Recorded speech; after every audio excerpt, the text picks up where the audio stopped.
Tech ലോകത്തെ വാർത്തകൾ.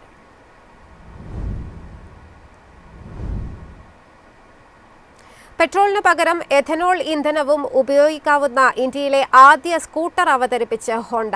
Adventure സ്റ്റൈലിലുള്ള പുതിയ ADV 160 സ്കൂട്ടറാണ് E85 ഫ്ലെക്സ് ഫ്യൂവൽ സാങ്കേതിക വിദ്യയുമായി എത്തുന്നത്. ഇന്ത്യയിലെ ആദ്യ E85 ഫ്ലെക്സ് ഫ്യൂവൽ സ്കൂട്ടറായ ഹോണ്ട ADV 160 കമ്പനി അവതരിപ്പിച്ചു.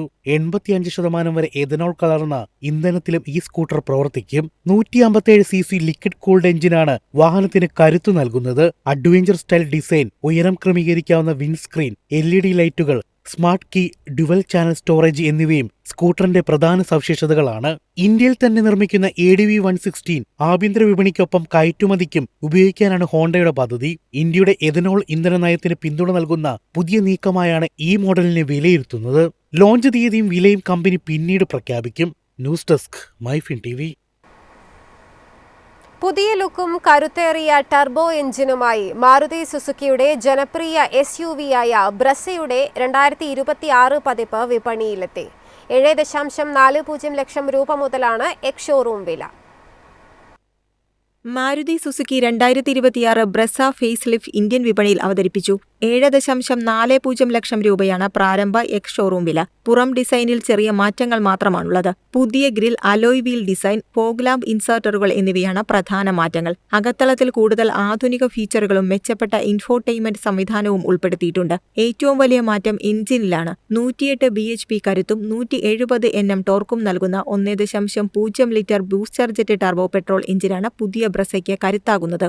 6 സ്പീഡ് ഗിയർ ബോക്സും ലഭ്യമാണ്. കോമ്പാക്ട് SUV വിഭാഗത്തിലെ മത്സരം കൂടുതൽ ശക്തമാക്കാനാണ് പുതിയ ബ്രസയിലൂടെ മാരുതിയുടെ നീക്കം. News desk MyFin TV. Internet ഇല്ലാതെയും സന്ദേശങ്ങൾ അയക്കാൻ കഴിയുന്ന ബിറ്റ്ചാറ്റ് ആപ്പിന് ഇന്ത്യയിൽ തിരിച്ചടി.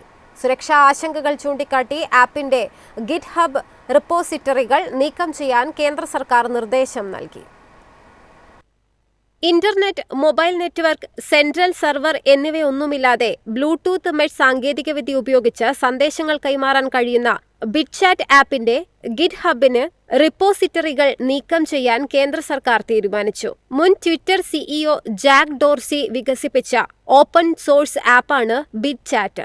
ആഭ്യന്തര മന്ത്രാലയത്തിന് കീഴിലുള്ള ഇന്ത്യൻ സൈബർ ക്രൈം കോർഡിനേഷൻ സെന്ററാണ് ഗിറ്റ്ഹബിന് നിർദ്ദേശം നൽകിയത്. ഭീകര സംഘടനകൾ, സംഘടിത കുറ്റകൃത്യ സംഘങ്ങൾ, സൈബർ കുറ്റവാളികൾ, രാജ്യവിരുദ്ധ ശക്തികൾ എന്നിവർക്ക് നിരീക്ഷണത്തിൽ നിന്നൊഴിഞ്ഞുമാറി ആശയവിനിമയം നടത്താൻ ഈ സാങ്കേതികവിദ്യ ദുരുപയോഗം ചെയ്യപ്പെടാൻ സാധ്യതയുണ്ട് എന്നാണ് സർക്കാരിന്റെ വിലയിരുത്തൽ. ഇതിന്റെ അടിസ്ഥാനത്തിലാണ് ഗിറ്റ്ഹബിൽ നിന്ന് ബന്ധപ്പെട്ട കോഡുകളും റിപ്പോസിറ്ററികളും നീക്കം ചെയ്യാൻ നടപടി സ്വീകരിച്ചത്. News desk MyFin TV.